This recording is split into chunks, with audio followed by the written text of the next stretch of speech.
Hi guys! It's me, Cheryl Fries, and welcome po dito sa aking munting channel.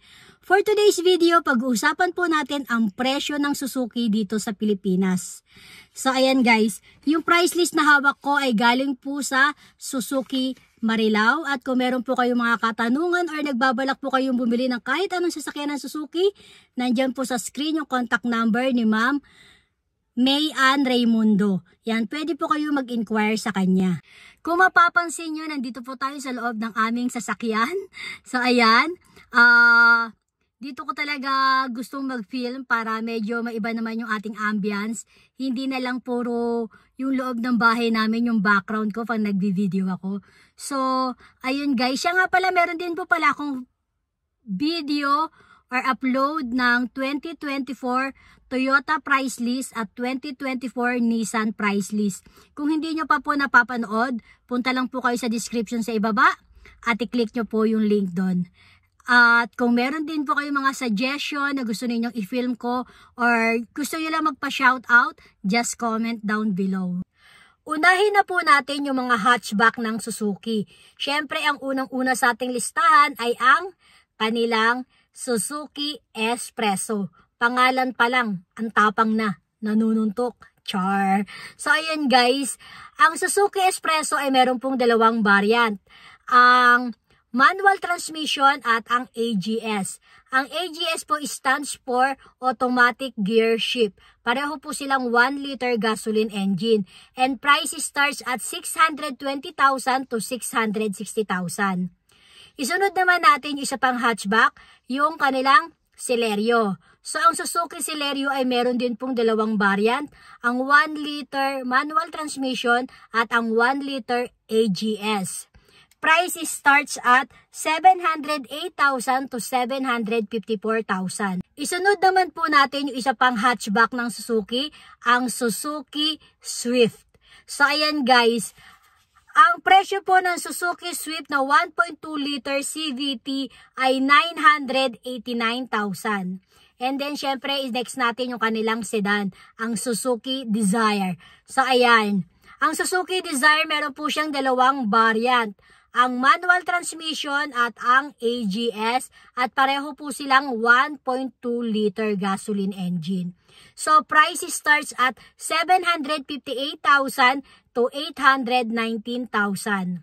Isunod naman po natin yung mga MPV ng Suzuki. Syempre unahin natin yung medyo matagal-tagal na sa merkado, ang ATV.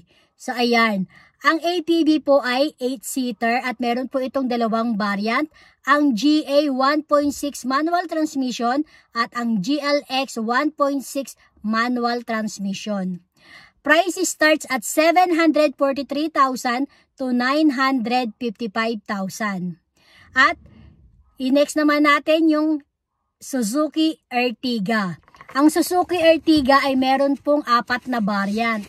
Ang GA manual transmission hybrid, ang GL manual transmission hybrid, ang GL automatic transmission hybrid, at ang top of the line nito na GLX automatic transmission hybrid. Price starts at 954,000 to 1,178,000. So syempre, doon naman tayo sa SUV, ang Suzuki XL7. So ayun guys, no, siya nga pala, meron din po pala akong comparison video ng Suzuki XL7, Toyota Rush at ng Mitsubishi Expander. Yan, kung hindi nyo pa po napapanood or kung balak nyo pong panoorin, ilalagay ko rin po yung link dyan sa description sa ibaba. Pero ginawa ko po yung video na yon nung bagong labas po yung XL7. So anyway, ayun, ang XL7 po ay nagkakahalaga ng 1,181,000. So ayan, isunod naman natin yung kanilang mga commercial vehicle, ang all-new Carry. So ayan, ang 1.6 cab and chassis ng Suzuki Carry ay nagkakahalaga po ng 614,000. Ang all-new Carry 1.5 liter truck, ang presyo naman po ay 642,000. Yung all-new Carry naman po na 1.5 liter UV or utility van, ang presyo po ay 739,000 at yung kanila naman pong 1.5 liter CV or cargo van ay nagkakahalaga po ng 699,000. And last but definitely not the least, di ba? Sino ba naman ang hindi nakakakilala sa jeepney? Napakaraming jeepney sa kalsada, di ba? So actually, ang jeepney, bet na bet po siya ng aking asawa at ng aking pamangkin. Maliit siya pero ang astig niya tignan. So ayun, ang jeepney po meron po siyang dalawang variant.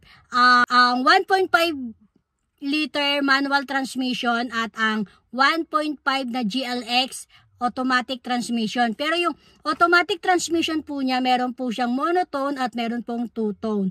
So, price starts at 1,258,000 to 1,330,000. So, ayun guys. Ayun yung lahat ng presyo ng sasakyan ng Suzuki dito sa Pilipinas. So again guys, kung nagbabalak po kayong bumili ng kahit anong sasakyan ng Suzuki, nandyan po sa screen yung contact number ni Ma'am May Ann Raimundo. Pwede po kayong mag-inquire sa kanya.